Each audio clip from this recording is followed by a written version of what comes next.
আমরা এখন আসি হচ্ছে এই মসজিদকে বলে মসজিদে সুহাদা। মসজিদে সুহাদা কেন বলে? মসজিদে সুহাদা বলে হচ্ছে এই যে কবরস্থান দেখতে পাচ্ছেন, এই কবরস্থানে ৭০ জন সাহাবী শহীদ হয়েছিল। ৭০ জন সাহাবী শহীদ হয়েছিল। তো এই শহীদদের সাথে তাদেরকে রিমার্ক করার জন্য এই কবরস্থান।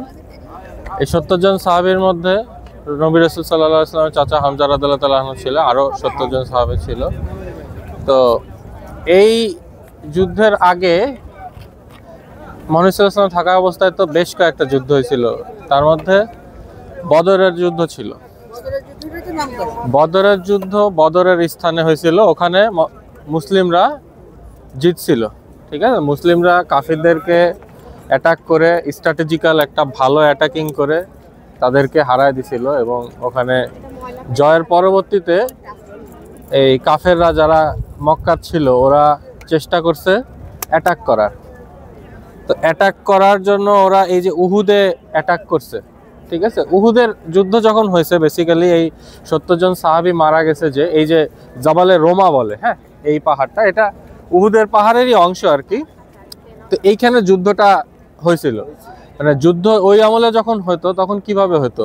তখন যুদ্ধটা হয়তো মনে করেন একটা নির্দিষ্ট স্থানে, হ্যাঁ, ওরা আসতেছে একটা খোলা মাঠ বা একটা লোকেশনে। তো মদিনা একদিক থেকে অনেক সিকিউর, কারণ মদিনার প্রায় চারিদিক থেকে উহুদ পাহাড়, আমরা অলরেডি এসে দেখছি। মুহাম্মদ সাল্লাল্লাহু আলাইহি ওয়াসাল্লাম উহুদ পাহাড় নিয়ে বলছে কি যে এটা তাইবা, এই এলাকা তাইবা এলাকা, আর এটা হচ্ছে উহুদ পাহাড়। আর উহুদ আমাদেরকে ভালোবাসে, আমরাও উহুদ পাহাড়কে ভালোবাসি। উহুদ পাহাড় আসলে স্ট্র্যাটেজিক্যালি মদিনাকে অনেকভাবে রক্ষা করে আল্লাহর রহমতে।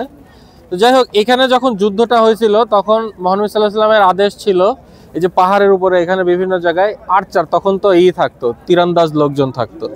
তো তীরন্দাজ লোকজনরাদেরকে রাখা হয়েছিল। আর সামনে সম্মুখভাগে যখন যুদ্ধ হচ্ছিল, সম্মুখভাগের যুদ্ধে আপনার কাফেররা প্রায় হেরে যায়।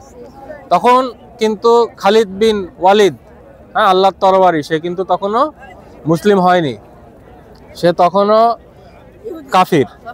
ঠিক আছে, তো সে হচ্ছে অপোনেন্ট দলে ছিল। অপোনেন্ট দলের দুটো সেনাপতির মধ্যে একটা সে ছিল।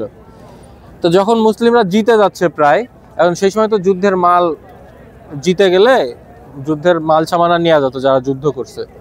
তো দেখা গেছে ওরা যারা রয়েছে যুদ্ধের মাল সামানা নিচ্ছে অনেকে।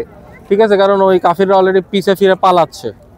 তো এই অবস্থায় আপনার পিছনে যারা আর্চাররা দাঁড়ায় রয়েছে, তীরন্দাজ, ওরা ভাবছে আল্লাহ, ওরা তো সামনের, ওরাই তো যুদ্ধের মাল সামানা পাবে, আমরা তো পাবো না। যদিও মুহাম্মদ সাল্লাল্লাহু আলাইহি ওয়াসাল্লাম বলে গেছে এখান থেকে সরবা না কোনোভাবে।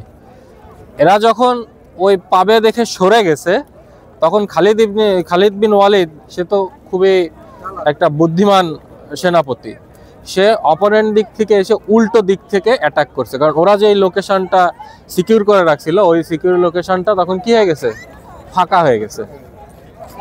তো অপোনেন্ট থেকে মনে করেন অ্যাটাক করার ফলে তখন মুসলিমরা দুই দিকে চাপ পড়ে যায়। এর পিছন থেকে অ্যাটাক হয়েছে, তখন আবার কাফিররা ফিরে আসা শুরু করে, মুসলিমরা পড়ে যায় মাঝখানে একটা স্ট্র্যাটেজিক্যাল খারাপ পয়েন্টে, যার ফলে মনে করেন এখানে ৭০ জন সাহাবী নিহত হয়। এমনকি আমাদের প্রিয় নবী মুহাম্মদ সাল্লাল্লাহু আলাইহি ওয়াসাল্লামের দাঁত মোবারক এখানে শহীদ হয়।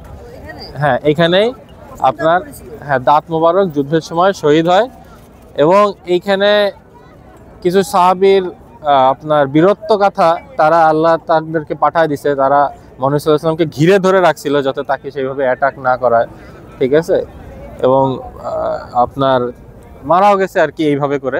হ্যাঁ, তো এইখানে বেসিক্যালি এটা একটা যে নবী সাল্লাল্লাহু আলাইহি ওয়াসাল্লামের কথা মেনে চলা, হ্যাঁ, বা লিডারশিপটা সবসময় মেনটেন রাখার একটা অন্যতম নিদর্শন হচ্ছে এটা, যে আপনি যদি ছেড়ে দেন তাহলে কি হলো, যেই মালের জন্য গেছিল সেই মাল তো পরের হিসাব, যুদ্ধ পরাজয় প্রায়, ঠিক না, কোনোভাবে বেঁচে ফিরে আসা। তো এটা হচ্ছে এই মসজিদের পরিচয়।